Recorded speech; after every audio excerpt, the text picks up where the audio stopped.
સૂર્યમુખી હનુમાન મંદિર. તો આ મંદિરની ખાસિયત બહુ જોરદાર છે. તો અમે અહીંયા આવેલા, આજે શનિવાર હતો, મેં કીધું દર્શન પણ કરી લઉં. અને હું નાનો હતો ને, કેમ કે મારા અહીંયાથી 2.5 કિલોમીટર રેન્જની અંદર આવેલું છે મંદિર.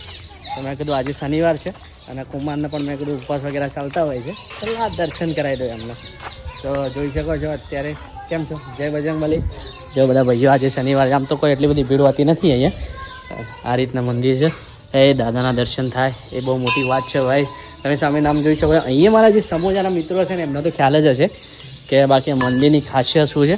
અને મેન વસ્તુ એ છે કે આ મંદિરનું જે વખતે હું નાનો હતો, કરીબન નાનો એટલે આ બધા બાળકો રમે ને, તમે સામે સુઈ જો બધા બાળકો 5 વર્ષનો કરીબન હશું, એ વખતે નહીં કહેતા કે આપણે માનતા વગેરે બાધા વગેરે રાખે, એ વખતે મારે અહીંયા આપણા પેલા વડાની બાધા હોય છે, તે વડાની બાધા રાખેલી હતી. એ વખતે મારે અહીંયા બાબરી વગેરે વડાની બાધા કરે. એટલા પરચાદારી દાદા છે ને કે એની કોઈ વાત. સૂર્યમુખી હનુમાન દાદાનું મંદિર છે.